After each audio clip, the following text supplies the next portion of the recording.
I was like 20, was playing with musicians who was like 50, 60, 70 years old. They were raw.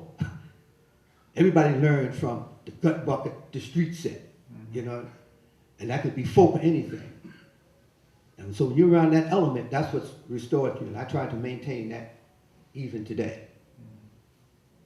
So anyway, I had to make a decision. And if you played so-called African drumming that dealt with the dance, so-called interpreting all of that, there was no gigs. You didn't make no money from that. You know, you got together, you had time. And then a few people was telling me that they liked the way I played traps. Why don't you play traps? And I said, I'm gonna give it a go, because I said, this way, I can be who I am, and maybe I can hopefully be able to make a living to feed my family. And that was my transition. So my transition had a lot of social stuff to it, you know? Basically, that's what it was. Basically, that's why I think I made the transition. So by 64, you were considered a trap drummer. I mean, most people. Yeah. 64. So with this group, with Roswell and his cats, you know, where did that go after? Where'd you go after that? Well, I saw, you know, I was doing it with the Paul Blair. You told me a story about Chick Corea earlier on. Oh, well, that was Chick Corea. Well, actually, with Chick Corea, I met Chick Corea through Bill Fitch. In 1961, we had this real hot smoking Latin jazz band. Lyle Atkinson was on bass. Right. Pete Yellen, who was just about.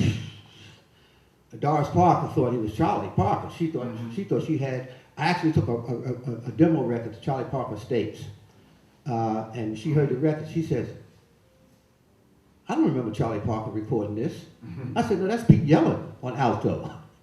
So anyway, I had this piano player named Ray McKinley, who passed away a few years ago out in Queens, and we had this band. And so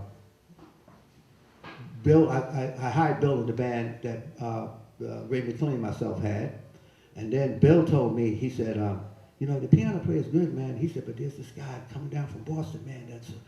He said, look, I think more hipper than your piano player. I said, well, who is this guy? He said, his name is Chick Corea. So he invited Chick Corea over. We were all like 18, 19 years old. Chick sit down, and after that I said, hey Bill, this is the new piano player. I said, this guy don't play no Montuna like Chick Corea. He played good Montuna, but he didn't play Montuna like Chick Corea. And for the history, I think Chick has mentioned this. I hope he does. Chick really learned Montuna from Bill Fitch. Bill Fitch was the one who taught Chick Corea how to play Montuna. That was Bill Fitch. He was more than a conga player. Bill, he can play keyboard, he can play basic bass, he can play basic traps.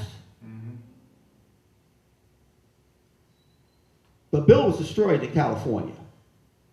I've heard his story, and I've heard him do an interview with Ben Young, and I said, you know what? It's a shame that Bill Fitch is not in the same state of mind.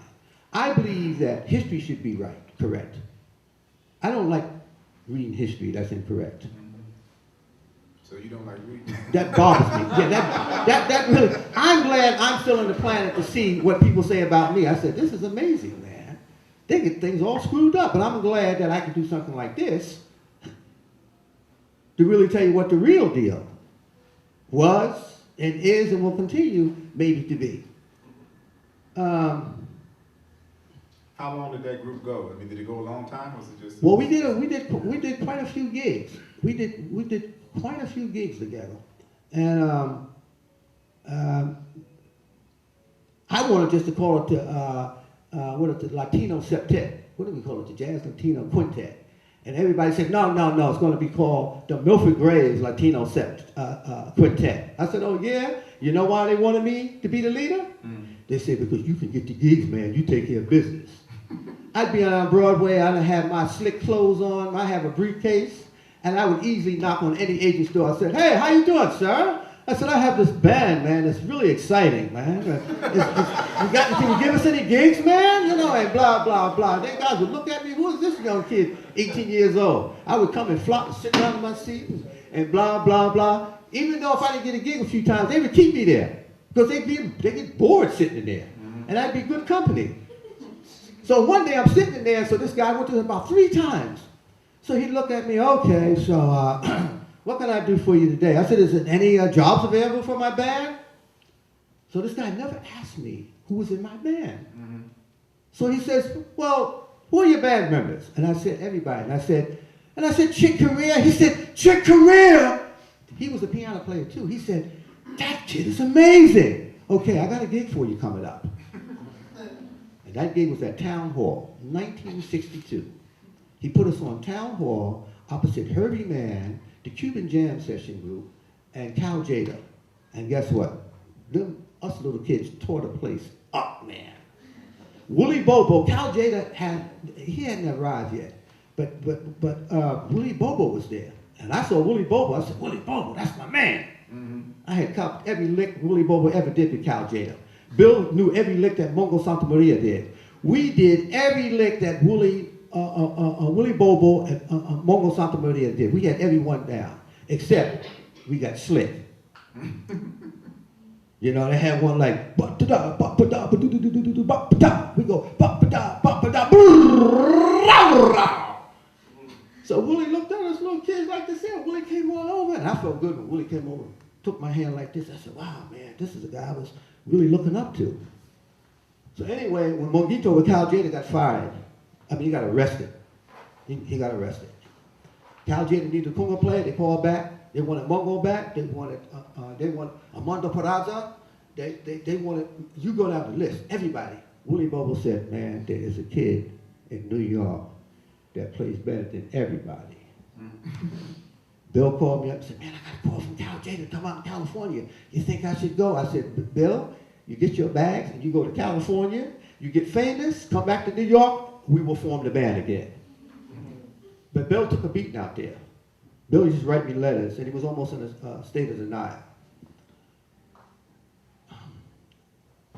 First, I'll tell you this.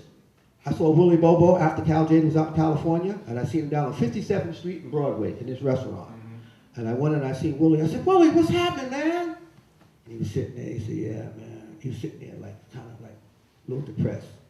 He said, yeah, man, all the cats are on me, man. They on me, man. I said, what's happening, man? They wanted to know. They said, ask me, man, why did you recommend a non-Spanish guy for the gig? It was Willie Bobo, you know, Puerto Rican, man. He said, I told him, because he plays better than all of the Spanish cats. And I said, I shook Willie's hand. I said, man, that's great, man. Because you're a human being, man. You don't have ethnicity. You're a human being, man. You recognize some talent. And you gave a guy a job. But Bill could not take it in California. When he left that stage, man, he would write me back. Everybody, the guys would turn their backs on him. And he just had a little breakdown, man. He never recovered. He never recovered, man. Because he loved, you know, the Latino guys so much. All the musicians and the music, man. He thought he'd go out there and do everything, man. They'd come up to him and embrace him. They didn't do it. They basically dogged him because he wasn't Latino. That's right. That's the story. That's the history. That is the real history. I don't care what you read about, what you hear. I know what the history is. You see. Okay. So, jump back forward to 64, 65. Because the original question I asked you. Yeah, I know. Yeah. was the story about when Elvin and Train came in. Who were you playing with then? Well, Pharoah Saunders was supposed to do this gig, and it was across the street. It was on 8th Street, across the street from the old St. Mark's 8th Street bookstore. St. Mark's bookstore. Yeah. Anyway, yeah, St. Mark's. That's right. So it was this gallery, and Pharoah Saunders was supposed to play. Pharoah couldn't do it. So Giuseppe calls him and said, hey, man, I just got a call, man, to substitute for Pharoah. Can you do it? I got down there right away. Bought my set. Got down there, man, 1965. And I'm on the stage. It was about like this height, this gallery.